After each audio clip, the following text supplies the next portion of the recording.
कि हम सब प्रभु की आराधना प्रभु की स्तुति के लिए एक बार फिर प्रभु के पास प्रभु ने हम सबको बीते दिनों में संभाला। खास करके ये मौसम जो है इसमें हमारे कई अजीज वायरल की वजह से बीमार हैं, कुछ लोग लंबे समय से बीमार हैं, कुछ लोग बुजुर्ग हैं और प्रभु हम सबको हर जगह हर राह में संभाले हुआ है, हमारी रक्षा करते हैं, हम लोग का धन्यवाद करते हैं, प्रभु की स्तुति करते हैं, प्रभु की हर आशीष करने के लिए।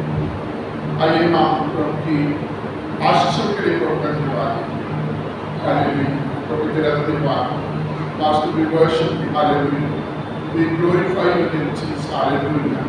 राजा के राजा, प्रभु के प्रभु, सच्चे जो परमेश्वर, प्रभु तेरा धन्यवाद करते हैं, तेरा शुक्र करते हैं।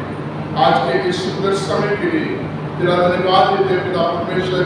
आपने बीते सप्ताह बीती रात हम सबको संभाला पिता परमेश्वर। तमाम प्रभु मौसम की पूरे प्रभाव से, मौसम की बीमारियों से आपने हम सब की रक्षा की।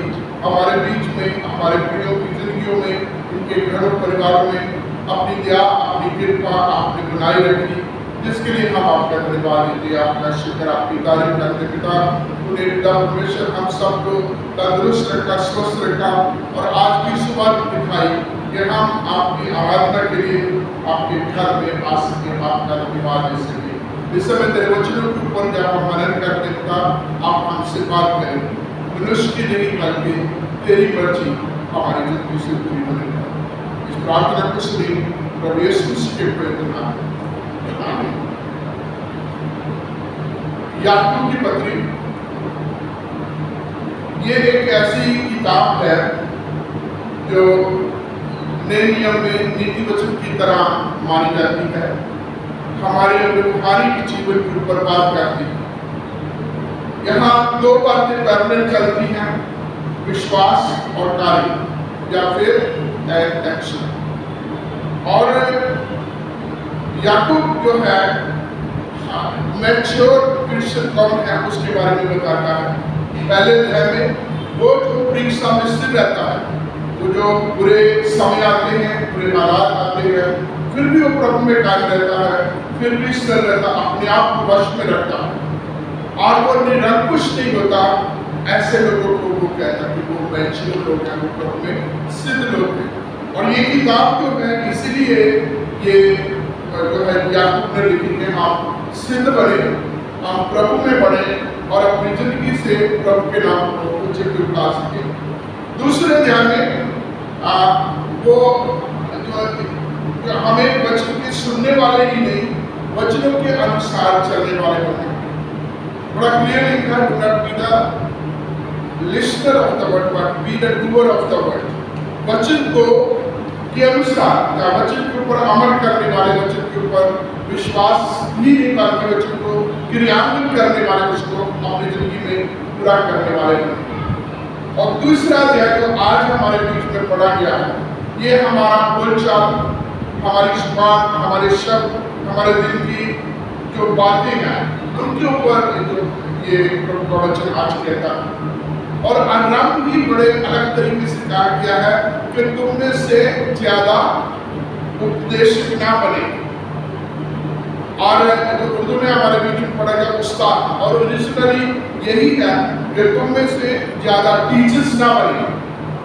और अक्सर जो है हमारे एक हमारे अपने में एक हमारी एक इस तरीके की आदत है या इस तरीके के हमारे बीच में ये चलन है कि हम दूसरों के लिए बहुत बड़े शिक्षक बन जाते हैं। जब अपने लिए वो बातें होती है तो हम उनमें असफल रहते हैं। जैसे करनी कहनी मीठी खाट सी, करनी विष की बात। जब हम करने के उसे क्रियान्वित करने की बात आती है तो हम अक्सर इसमें कमजोर पाए जाते हैं। बोलते हैं बहुत है, बोलने में हमसे ज़्यादा कोई भी कंपटीशन कर ले तो हमसे ज़्यादा अच्छे बोलने वाले हैं, लेकिन वही बात जो हम बोलते हैं, सिखाते हैं, समझाते हैं, अपनी जिंदगी में हम कितना लागू करते हैं। और ये मेरे प्रियो पौलुस कहते हैं ग्रंथियों की दूसरी पत्री उसके 13वें अध्याय के 5वें वचन में, उसमें लिखा अपने आप को परखो कि तुम विश्वास में हो कि नहीं। अपने आप को पढ़ो, सर्च विद इन योरसेल्फ, अपने आप को पढ़ो। और बहुत बार क्या होता है, मेंढक की तरह हमारी आंखें दूसरों की ओर लगी होती है और हम डर डर डर दूसरों के बारे में बहुत कुछ बोलते हैं, किसी के लिए भी कुछ भी बोलते रहते हैं। प्रभु का पवित्र वचन कहता है सर्च विद इन योरसेल्फ, अपने आप को परखो, अपने आप को देखो, विश्वास में हो या नहीं। अपनी भाषा को, अपने शब्दों को, अपने तौर तरीके को, अपने जीवन को परखो। और फिर जो है, यदि वचन हमारे सामने आता है, यदि सरमन हमारे सामने आता है, यदि कोई खुदा की बात हमारे सामने आती है और फिर भी हमारा विवेक हमें दोषी नहीं ठहराता, हमारी कॉन्शियस यदि ठीक नहीं होती, तो हमें प्रभु का धन्यवाद देना चाहिए कि हम प्रभु के अनुग्रह से प्रभु के वचन में बने हुए हैं, उसमें कायम हैं। आज का वचन जो है बड़ा डर लग रहा था इसके ऊपर तैयारी करने में, इसके ऊपर बोलने में, क्योंकि वचन जैसे आप जानते हैं, पहला वचन जो पढ़ा गया है यिर्मयाह की किताब में से, ये आग की तरह है, ये हथौड़े की तरह है। और इब्रानियों की पत्री का लेखक कहता है ये दो धारी तलवार की तरह, दोनों साइड से है, इस साइड वाले को भी काटता है और उस साइड वाले को भी काटता है। ये सिर्फ ऐसा नहीं है कि gospel for me is to preach, for you is to follow. ये यदि आपने फॉलो करनी है तो इधर से बोलने वालों को भी उतना ही इसको फॉलो करना जितना सुनने वालों का है। तो प्रभु का वचन मेरे और आपके लिए, हम सब के लिए, हमें अपने आप को परखने के लिए, अपने आप को सुधारने के लिए प्रभु का वचन कहता है। बहुत सारी बातें मैंने आपको जैसे बोला है कि बड़ा बड़ा अजीब सा लगता था तैयारी करते समय कि कौन सा हिस्सा लें, यिर्मयाह का, कौन सा हिस्सा लें, मत्ती रचित सुसमाचार 12 में जाएगा, याकूब का हिस्सा लें, कौन सा हिस्सा लें। और जो भजन पढ़ा गया कहता मेरी जीभ के ऊपर तो पैरा बैठा दे, एक चौकीदार बैठा दे, ताकि कोई भी फजूल की बात, कोई भी झूठी बात, कोई भी वो बात, अपयश की बात मेरे मुख से ना निकले। और याकूब ने तो बड़े अच्छे तरीके से आखिर में निचोड़ निकाला है कि जैसे अंजीर के पेड़ से जो है गलत तरीके का फल नहीं निकलता, वैसे जो है हमारी जिंदगियों में दो स्रोतों की बात की है, एक से खारा पानी निकलता है और उसी से मीठा पानी निकलता है, ऐसा हो ही नहीं सकता। अच्छा व्यक्ति अपने मन के अच्छे भंडार से, अपने दिल के अच्छे भंडार से अच्छी बातें करता है और बुरा व्यक्ति अपने बुरे भंडार से बुरी बातों को करता है। और हमें परखना है हमारी बातों को, हमें परखना है अपने बातों को कि प्रभु का वचन या मेरा अपना अखलाक किस प्रकार से ये चल रहा है। ये दोनों साइड बाई साइड चलते हैं। और जब हम बोलते हैं, मैं हमें से कोई भी है, जब हम बोलते हैं तो ये नहीं है कि लोगों ने सुन लिया और चले गए अपने घर, लोग परखते हैं, लोग जांचते हैं। कई बार होता है ना, जब इधर से प्रीच किया जाता है तो साथ साथ नीचे से कमेंट्री भी दी जाती है ना। लोग उसी समय कुछ ना कुछ अपने जो है जो बच्चे अपनी जो है बातें नीचे से करते रहते हैं। एक बार एक पास्टर जो है समन दे रहे थे और समन दे रहे, उन्होंने अपनी किसी पुरानी उपलब्धि का बात की और फिर उन्होंने फ्लाइट्स में जाने की बात की, इस तरीके की जब बातें करी तो मेरे पास एक बुजुर्ग आंटी थे, तो वो धीरे से बोलती, शुरू हो गई इनके ब्लॉग। तो ऐसे जब हम इधर से बोलते हैं ना, कुछ भी बोलते हैं, सुनने वाले उसको परखते, सुनने वाले उसके लाइफ को, उसके बातों को, उसकी पूरी जीवन शैली को कंपेयर करके फिर देखते हैं कि बंदा कैसे। आइए वापस आएंगे। प्रभु का वचन कहता है हमें अपने आप को परखना है, अपने आप को जांचना है। पहली चीज, हम में से ज्यादा उस्ताद, हम में से ज्यादा उपदेश ना बने। हमें से आप सबसे मेरी गुजारिश है, और मैं हर संडे देखता हूँ, अगर हमारा इतने ज्यादा बिजनेस है तो हम बाहर ही रहें, दूसरों को डिस्टर्ब ना करें। अगर हमारी कॉल इतनी जरूरी है तो हम फिर पीछे रहें, हम दूसरों को डिस्टर्ब ना करें। मैं जानबूझ के बोल रहा हूँ कि मैं हर बार डिस्टर्ब होता हूँ, जब उठ के जाते हैं फिर वापस आते, उठ के जाते फिर आते हैं, तो काइंडली हम भी अपना मोबाइल पीछे रख के आते हैं, हम साथ में लेके आते हैं। तो इस बात पे मेहरबानी करके मेरी गुजारिश है सबसे, next time next Sunday onward अपने मोबाइल साइलेंट पर रखिए, और अगर बात इतना ही जरूरी काम है तो आप बात करके दुआ करें। पिता परमेश्वर प्रभु यीशु मसीह के नाम में हम अपनी जुबान को, अपनी सोच को, अपने दिल के विचारों को, अपनी हर उस बात को पिता परमेश्वर जो आपकी शान के खिलाफ है, आपकी मर्जी के खिलाफ है, हम अपने आप को तेरे हाथों में सौंपते हैं। हमारी सोच, हमारी समझ, हमारी जुबान, हमारे कामों का खतना करें पिता परमेश्वर। हम सबको अपने योग पात्र होने की बरकत और आशीष दें। हमारी हर प्रकार की कमी, गलती, कमजोरी को दूर करके पिता परमेश्वर हम पर अनुग्रह करें और हमें आपके योग पात्र होने की बरकत और आशीष दें। प्रभु यीशु मसीह के पवित्र नाम में आमीन। तो याकूब कहता है, तुम में से ज्यादा उपदेशित ना बनो, क्योंकि जब हम बहुत कुछ बोलते हैं तो हम अपनी बातों में चूक जाते हैं। और जुबान के बारे में यहाँ इससे बेहतर किसी भी और किताब में आते, किसी और भी चैप्टर में इससे अच्छा नहीं लिखा जितना इसमें लिखा है।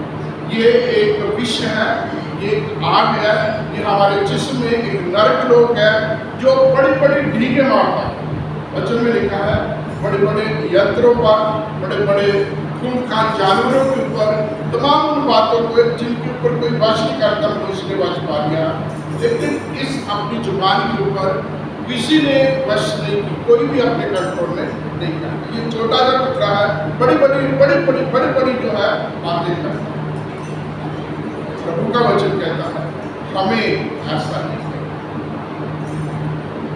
पुराने नियम में भविष्यवक्तों के ऊपर कहा गया है, प्रभु कहते हैं मुझे ऐसे भविष्यवक्तों से चिढ़ है जो झूठी भविष्यवाणी करते हैं, जिन्होंने प्रभु का दर्शन नहीं पाया, जिनको प्रभु ने भेजा नहीं है, जिन्होंने प्रभु की तरफ से कोई भी प्रभु की वो बात नहीं है और एक झूठे तरीके से कोट करते हैं, मुझे परमेश्वर ने बताया, परमेश्वर ने मेरे से बात की है। और जब आप प्रभु यीशु मसीह की बात करते हैं तो प्रभु ये कहता है कि हर प्रकार की बुरी बात, हर प्रकार की झूठी बात, हर प्रकार की निंदा की बात जो हम करते हैं, खास करके मनुष्य के पुत्र के बारे में, वो क्षमा की जाएगी। परंतु परमेश्वर के पवित्र आत्मा के विरोध में कही हुई बात ना तो इस लोक में और ना आने वाले लोक में वो माफ हो। तो इसलिए हमें इन चीजों के ऊपर अपने व्यक्तिगत तौर पर बड़ा ध्यान देना है कि हम प्रभु के वचन को या प्रभु की आत्मा को तुम्हें ना बोले, हम प्रभु के आत्मा को बुझने ना दें। हम विश्वासियों को तमाम चीजों को जब बोलते हैं, करते हैं, बहुत कुछ होता है, लेकिन प्रभु की आत्मा। एक बात मैं यहाँ अलग से बात करना चाहता हूँ। अभी हमारे बीच में गीत गाया गया है और पहले भी हमने इस गीत को गाया गया है। मैं जब कभी भी मेरे सामने ये गीत गाया जाता है तो मैं कहता हूँ इसको थोड़ा सा करेक्शन करो। पवित्र आत्मा हम अकीदा में बोलते हैं, क्या बोलते हैं कि आत्मा जो है वो पिता और पुत्र के बराबर है। पिता और पुत्र के साथ उसकी प्रस्तुत ताजीम होती है, वो पिता के और पुत्र के साथ उसकी आराधना नहीं, उसमें जेंडर नहीं है। तो हम गीत गाते तेरी आत्मा पाके तेरी इच्छा जाके आगे मैं चलता हूँ। तो आत्मा जो है मेल फीमेल नहीं है, आत्मा परमेश्वर है, आत्मा त्रिएकता का एक हिस्सा है। इसलिए यदि कभी हमें परमेश्वर की आत्मा कहना पड़े तो काइंडली इसको चेक करें, दोबारा से इसको करेक्ट करें, क्योंकि परमेश्वर का आत्मा होता, परमेश्वर की आत्मा नहीं। तो आप इसके ऊपर भी ध्यान दें, क्योंकि प्रभु का वचन कहता है सारे अपराध क्षमा किए जाएंगे, परंतु आत्मा के विरोध में, आत्मा की शान के विरोध में कहीं भी बात ना तो इस लोक में, ना दुनिया में, ना स्वर्ग, उसका न्याय होगा ही होगा और उसका असर हम सब पर पड़ेगा। तो प्रभु हम सब पर अपने अनुग्रह को बनाए, प्रभु हम सबको तौफीक दे कि हम जब बोलते हैं हम बड़ी समझ, बड़ी सोच के साथ अपने आप को परखते जानते हुए, प्रभु के भय में चलते हुए बातचीत करें। एक विद्वान हुए हैं जिनको सुकरात कहते हैं। वो कहते हैं कि जब तक शब्द आपके मुंह में है वो आपके कंट्रोल में, आपके नियंत्रण में है, लेकिन जब वो शब्द आपके मुंह से निकल जाता है फिर आप उसके कंट्रोल में। जब तक शब्द आपके मुंह में है, शब्द आपके अधीन है, जब शब्द मुंह से निकल जाता है तो फिर आप शब्द के अधीन हो जाते हैं। और ये बात बहुत बड़ा फैक्ट है कि जब हम बोलते हैं, हमारे बोलने के द्वारा, हमारे शब्दों को लेकर के हमारे ऊपर जो है आगे लोगों के विचार चलते हैं, आगे लोगों की सोच चलती है। वो नेगेटिव है, पॉजिटिव है, ऐसे भी है। ऐसे जो है प्रभु का वचन नीति वचन 18 में कहते हैं कि ये जो जुबान है, जीवन और मृत्यु इसके हाथ में है। इसी जुबान को के द्वारा हम प्रभु की आराधना करते हैं और इसी जुबान के द्वारा हम परमेश्वर के लोगों की जो परमेश्वर के स्वरूप में है उसकी निंदा करते हैं। याकूब कहता है मेरे भाइयों, ऐसा नहीं होना चाहिए। जैसे एक सोते से मीठा और खाना दो चीजें एक साथ नहीं निकल सकती, वैसे ही हमारे मुंह से भी दोगली भाषा नहीं होनी चाहिए। दोगली भाषा आप जानते हैं, दोगला किसको कहते हैं? सांप को कहते हैं जिसकी दो जुबान होती है। वो दो तरीके से जो है भाषा बोलता है, उसके साथ उसकी और उसके साथ उसकी। हमें प्रभु का वचन कहता है तुम्हारी हाँ की जगह हाँ और ना की जगह ना नहीं। और इसके बीच में कोई यदि बात आ जाती है तो वो पाप से होती है। यदि सही है तो हाँ है, यदि सही नहीं है तो ना है। यदि आपकी सहमति है तो हाँ है, यदि आपकी सहमति नहीं है तो ना है। इसके बीच में कोई बात आती है तो वो पाप है, और पाप की मृत्यु है। प्रभु किसी की भी मृत्यु से प्रसन्न नहीं होता। वो चाहता है हम अपने आप को प्रभु के प्रति, प्रभु के आत्मा के प्रति, प्रभु के वचन के प्रति इस रीति से रखें, इस तरीके से चलें कि हम उसके अनंत काल के जीवन को, उसकी अनंत काल की आशीष को पा सकें, ना कि हम अपने ऊपर सजा ला सकें।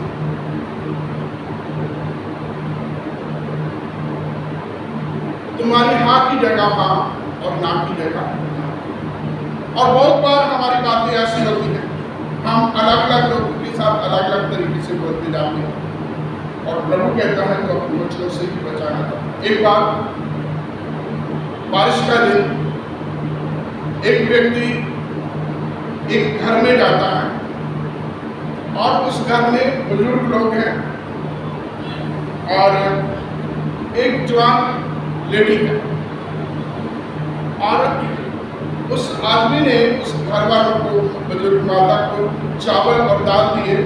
माता जी मेरे लिए खिचड़ी बना दो, बारिश है, मैं आगे नहीं जा सकता।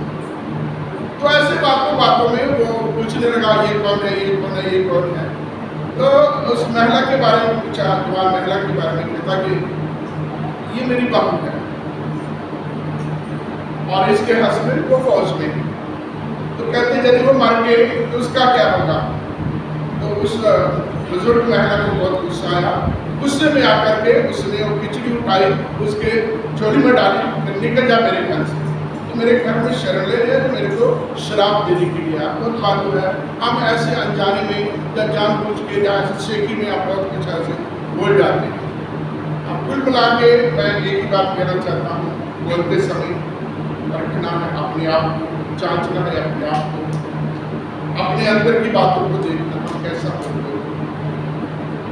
आइए हम अपना प्रभु के बातों सुनो।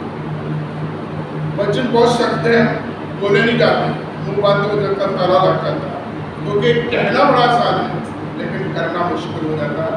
इसलिए इतना थोड़ा सा मैंने बोला है, आप इसके ऊपर करें, अपने लिए, किसी दूसरे के लिए नहीं, आप अपने के लिए प्रभु से मांगे, प्रभु की शक्ति मांगे कि प्रभु तेरे वचनों के अनुसार चलने की मेरे को तौफीक देने की सहायता। महान शक्तिमान हमारे दयालु परमेश्वर, प्रभु यीशु मसीह के नाम में हम आपके कदमों में आते हैं। हम बहुत सी बातों में बात करते समय चूक जाते हैं। हम बहुत सी बातों में पिता परमेश्वर आपकी आत्मा के विरोध में, आपके वचन के विरोध में, आपके स्वभाव के विरोध में हम बोल जाते हैं। पिता परमेश्वर, कई बार हमारे मुंह से बड़ी शेखी की ढींगबाजी होती है। कई बार हम बहुत प्रभु जी आप शब्द बोल जाते हैं। कई बार पिता परमेश्वर हम दोगली भाषा बोल जाते हैं।